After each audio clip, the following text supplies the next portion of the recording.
Morning, folks.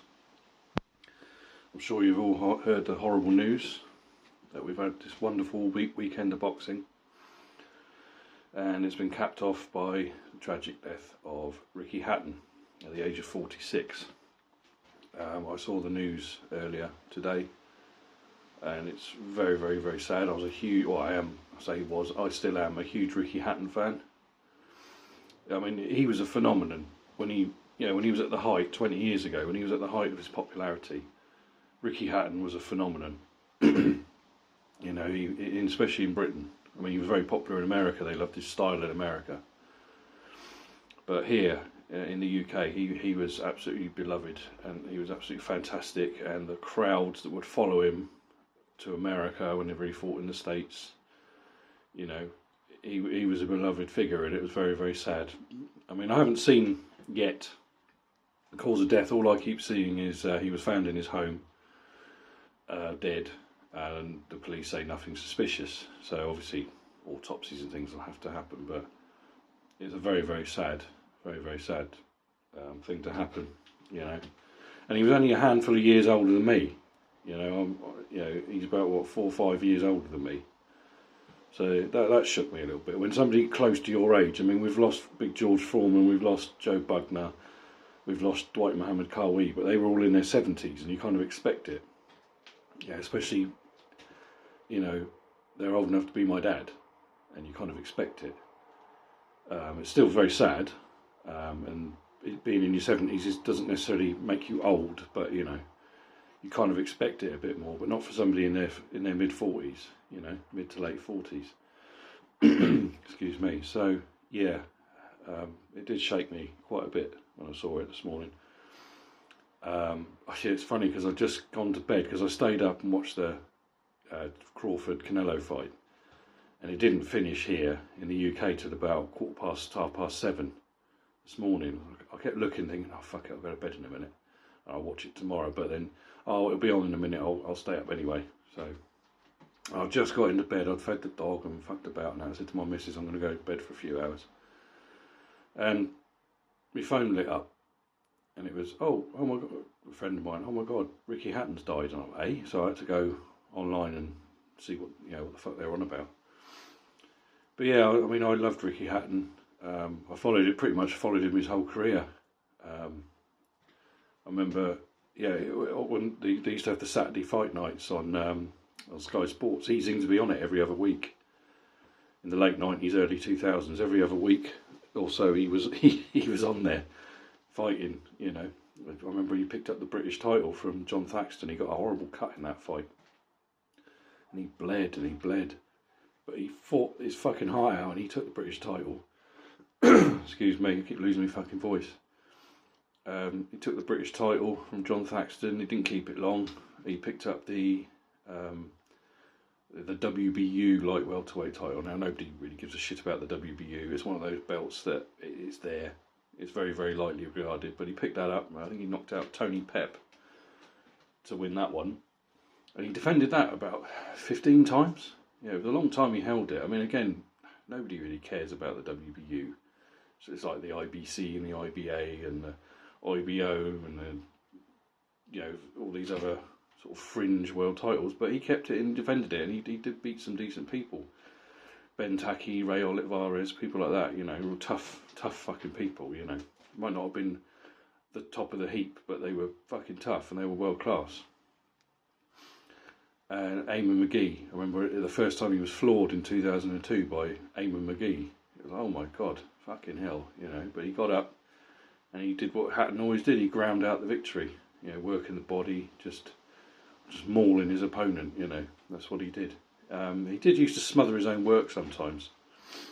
Or he was just looking at him thinking, just take a step back and make room for yourself. But, he had that never say die fighting style, just fucking plough forward and, try and grind your opponent down. And most of the time it was successful, And of course, 2005, he got the shot at the big one, Kostya Tszyu, who again is another favourite of mine. Grew up watching Kostya Tszyu, big fan of Kostya Tszyu. And I remember the night it happened, it was in Manchester. I was watching it here on the TV. And I remember thinking, I've got a bad feeling Ricky Hatton's going to get it done over here. He's not even in the same class as Kostya now, although Tszyu had been quite inactive at the time. I thought there's no way Hatton's going to pull this off against Kostya.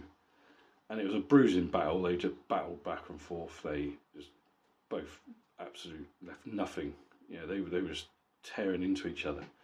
And then Kostya quit on his stool at the end of the 11th round.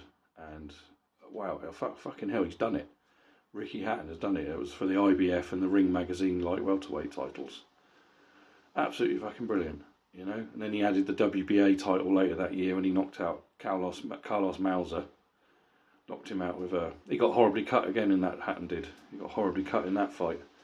And blood was pissing down his face and all that. And in the 9th round, he just unleashed this hellacious left hook. And it switched Carlos Mauser's lights out. So he added the WBA title, so he had half the division plus the Ring magazine. And then the following year, he moved up to welterweight. And he took the WBA welterweight title from Luis Collazo. He dropped Collazo quite early on in the fight. But Collazo gave him a hell of a fight. Collazo was a lot better than people thought he would be. You have to excuse me, I keep losing my fucking voice. And Collazo, I mean, I had Hatton winning, but barely. You know, it was by a point or two. Yeah, he was lucky to get away with that, because some judges might have gone the other way. And he was lucky. I mean, Hatton won it, but it wasn't as easy as he thought it was going to be, you know. And he kind of reconsidered what he was going to do. He moved back down to light welterweight, picked up his old IBF belt that he'd vacated from Juan Arango, another tough motherfucker in Las Vegas. That was, I think that was Hatton's Vegas debut on the big stage, you know. And then he beat, trying to remember back, was it Jose Luis Castillo? He smashed him to pieces with one of the best body shot knockouts I've ever seen. It was like a shotgun going off, bang. And then of course he was knocked out by Floyd Mayweather. Now that fight, I remember the build up to that fight. Everybody was, friends of mine were building, oh yeah, you know, Hatton's going to wreck this kid. He's going to wreck this Mayweather. Mayweather's nothing. And I'm like looking, going, you ever watched Mayweather fight? You know, Mayweather's fucking good. And out of my group of friends, we all went down the pub to watch the fight. One of the local pubs was showing it. You had to pay a tenner to stay there till like 5, 6 o'clock in the morning. And I remember I was saying it all. Look, I love Hatton, but Mayweather's going to do him. He's going to absolutely fucking do him. And of course he did. And of course, Joe Cortez, the referee, didn't help that fight. He wouldn't let Hatton work his kind of style. You know, but I'm not saying that would have made any difference. I still think Mayweather would have beaten him. Regardless, I just think it would have been a harder fight for Mayweather. Mayweather stopped him in the 10th round. Hatton was gracious in defeat. It is what it is. He moved back down. He had his big homecoming fight in Manchester against Juan Lascano, another bruising fight, a real bruising fight. And then later that year he beat Paulie Malignaggi. Stopped Paulie Malignaggi in the 11th, I believe. He was pulled out by Buddy McGirt because he was taking a lot of punishment with Malignaggi. And then, of course, Hatton ran into Manny Pacquiao in May 2009. Again, a fight I thought he could have won. I thought he could have won that fight, Hatton. He was naturally bigger than Pacquiao. I mean, Pacquiao had the speed, we knew that. And I just remember watching him walk to the ring, Hatton. And I remember looking, there was something in his eyes, and I thought, I don't know, he shouldn't be in there. There's something wrong mentally or physically. There's something wrong with him. And then Pacquiao knocked him down a couple of times and then finished him off for that straight left hand, straight to the chin. Bang. He was finished. He was out before he hit the fucking ground. And I just looked and I thought, nah, Hatton's done. And he did retire for a bit. Had his battles with addiction, both alcohol and other substances. There was a couple of suicide attempts. He fell out with his dad. He did come back in 2012, did Hatton. He did come back. And he fought that Vyacheslav Senchenko, the Ukrainian, former WBA welterweight champion at that time. Again, it was a bruising encounter and Hatton got finished by a left hook to the body. It was in the 9th round, and he got counted out, and that was that. You know, and he said himself he came back just to see if he still had it, and he knew he didn't. So, but yeah, he had his issues out of the ring with his. I know he sued his dad because I think his dad was stealing money off him or something like that. He fell out with his old trainer from years before, and yeah, it was just, and there was money sort of, yeah, owed to various people, and a lot of relationships, professional relationships and personal relationships broke down, and he was at rock bottom.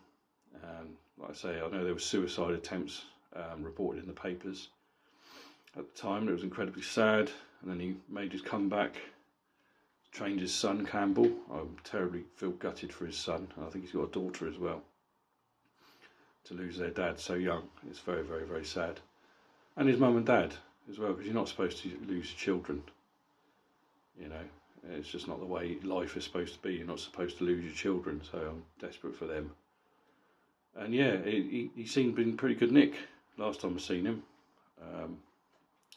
He had that exhibition fight last year or the year before against Marco Antonio Barrera.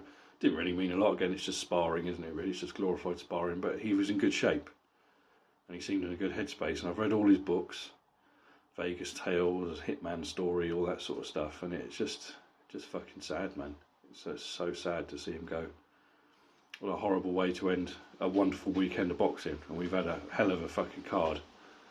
You know, both sides of the Atlantic, in Japan this morning. And then, yeah, and then to get that news, to see that Ricky Hatton had passed away. Very, very sad. So, yeah, he's going to be missed. He was one of the nice guys in boxing, you know. Nobody ever seemed to have a bad word to say about Ricky Hatton. And it is very, very sad. So, right, I'm going to leave it there. Take care, folks. I'm losing my fucking voice, so I'm going to stop talking now. Take care, folks. I'll speak to you soon.